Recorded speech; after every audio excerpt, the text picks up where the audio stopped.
The Ministry of Water and Basic Sanitation hopes to mitigate the effects of the drought this season with actions to address the drinking water shortages.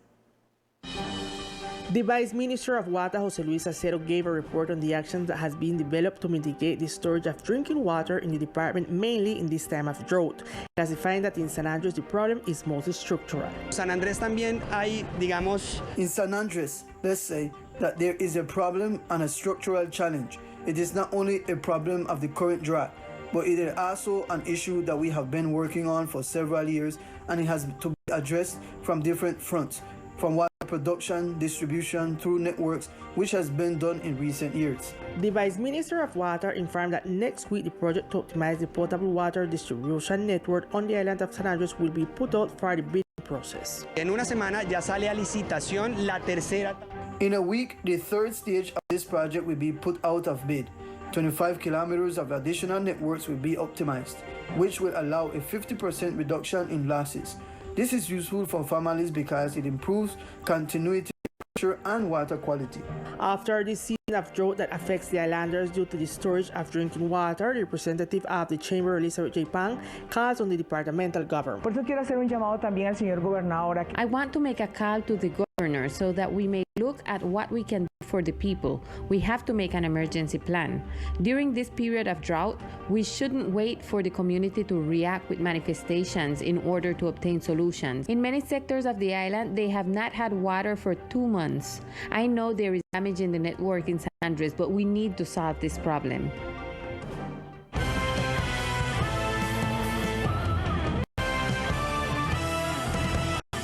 Legal actions continue against the process of ordinance that seeks the construction of a model of a mixed economy society with which the local government intends to transform the Office of Control and Circulation, OCRE. On this occasion, the citizen watchdog, or what we would call the overseer for the reconstruction, filed a tutela action against this case.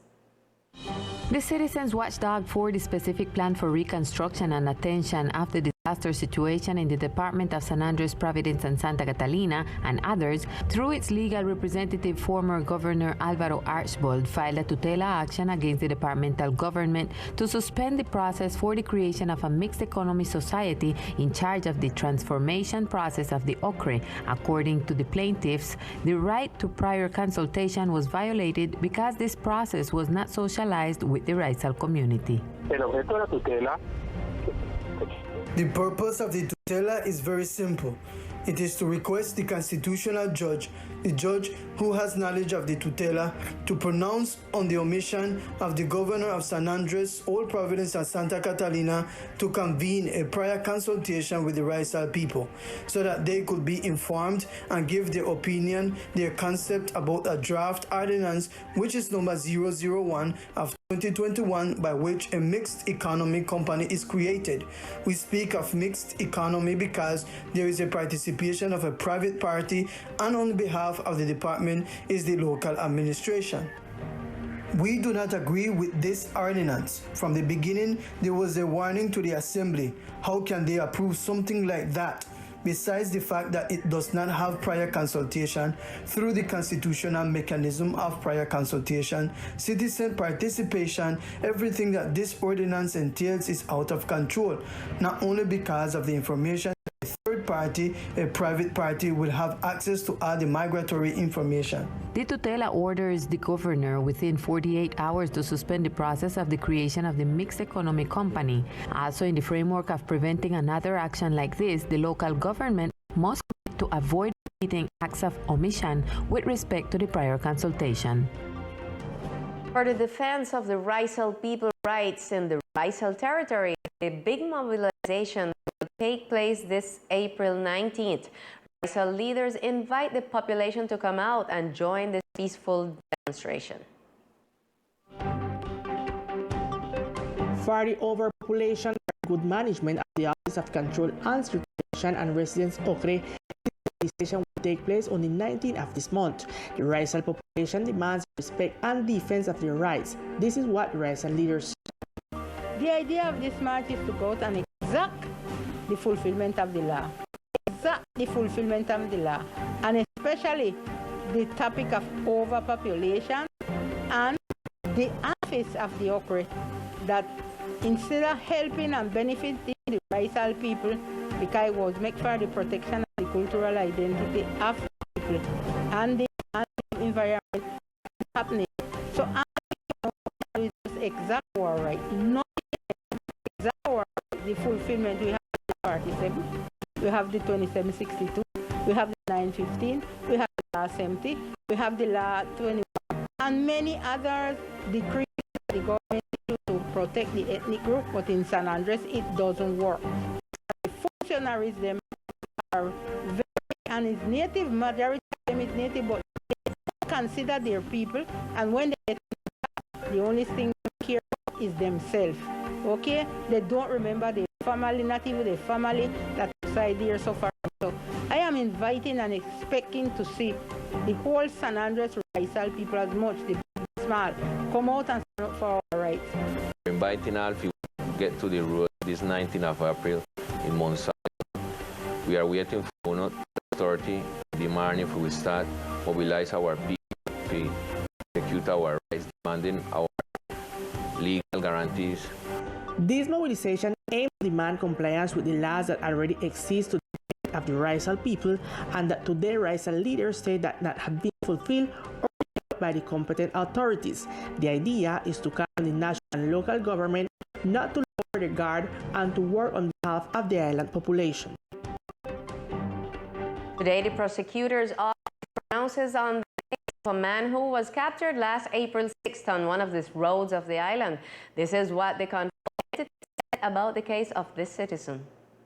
At the request of a local prosecutor of San Andres Island, a supervisory judge issued detention against a man as allegedly responsible for a crime of domestic violence. The judicial decision is related to the events that occurred last February when the defendant physically and psychologically abused his son. Enrique Avila Garcia was prosecuted in San Andres Islands as allegedly responsible for the crime of domestic violence in multiple and consecutive counts. According to the investigation, the defendant allegedly on repeated occasions had physically, verbally, and psychologically abused his partner because she wanted to separate from him and he refused to do so. The man stalked the woman to the point of calling her up to 80 times a day. He also threatened her with a firearm in front of her family. This would have forced the victim to isolate herself for fear of meeting her aggressor. The technical investigation report by the prosecutor's office by court the person involved on April 6th on a public road on the island. The prosecutor's office indicated that the man would have to serve his detention in the new prison center on the island. Social enterprise invites the community the new vaccination day against COVID-19 at the Morgan Square. A new vaccination day against COVID-19 began at 8 a.m. at the Morgan Cannon Square, led by the departmental SSE. This day is aimed at increasing the number of people vaccinated in the archipelago and be protected against this virus that has affected the islanders. We then invite all the community to come out and get the vaccine for COVID-19. The one that right there in the area, Canyon de Morgan, from 8 o'clock in the morning till 8 o'clock in the night, today and tomorrow. The Deputy Scientific Manager, Erica Palacio, said this month the number of people who are attending the call to complete their vaccination schedule has decreased.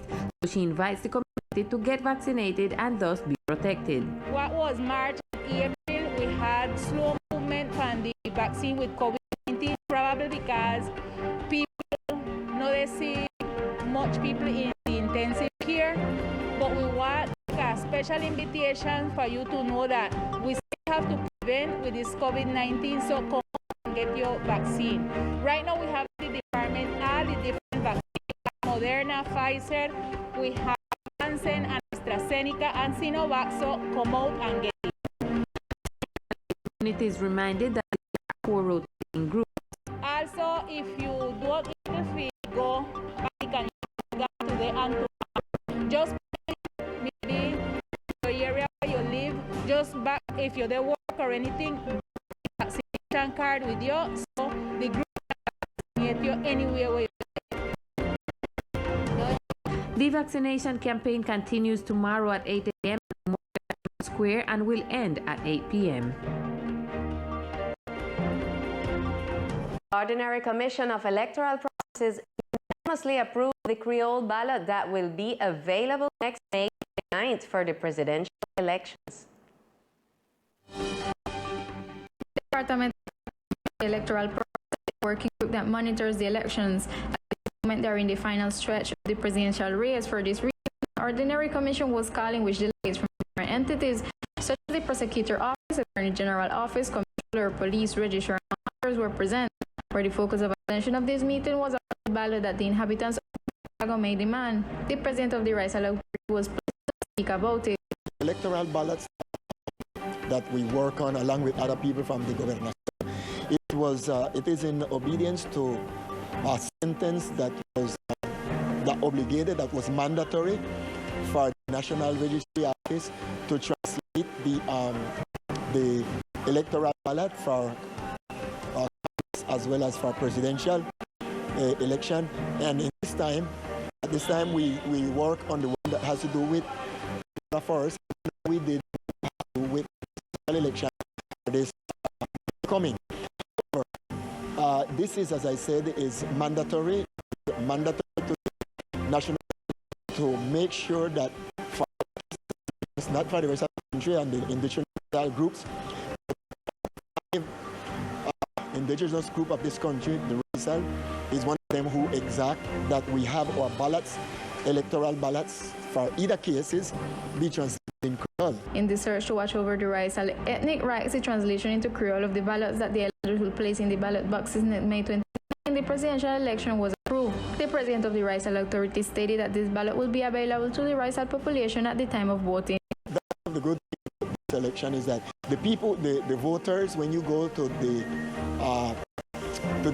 voting posts, what you do, you ask your ballot, for presidential ballot, and it's going to be in Creole as well as in Spanish. So you choose what you want, but the ballot comes already in Spanish and Creole. You will see on top, you see one language, and beneath you see the other language.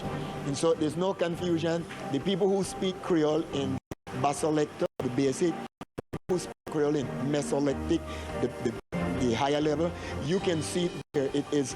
We make sure in either cases or Creole, so everybody can read it, understand it, at least for us, the Rizal community. The translation was done by leaders of the Rizal population, among them Pastor and Walt Hayes. The Secretariat of Government was supported by linguist Jim Kelly, who presented the glossary of the expression that will be used on the ballot card. Another busy hurricane season with an above-average number of storms is forecasted for this year. According to the information issued by IDEAM, we will share with you the details of what was reported. Hurricane season, which officially started first, could start before the day, and more active than usual to IDEAM predictions. Forecasts call for between 60 and 20 named storms and 6 to 8 hurricanes, of which 3 to 5 will reach major hurricane status, with winds in exceed 179 kilometers per hour. This forecast is presented as the highest 30-year average of 14 named storms per year, while the projection is 8 hurricanes average of 7. Due to the aforementioned, IDEAM warns and recommends for disaster risk and the Department of Municipal Councils of the Caribbean region and the archipelago to take necessary measures to avoid loss of human life and property, activating and prevention measures aimed at reducing the risk associated with probability of these events. It is recommended that the community in the aforementioned areas be attentive and keep informed about the communiques and reports by the Institute. In the same way, it is suggested to develop actions to properly secure their roofs and houses and check the trees that present a threat due to their condition. It could fall on power grid of houses. It is also recommended that operators of shallow draft boat, tourists, and fishermen closely follow the daily evolution and the recommendation issued by the harbor masters.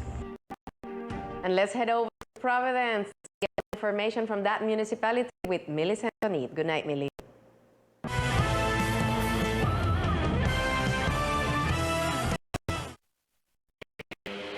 Good evening to all our viewers. This is the most relevant information from Old Providence and Catlina.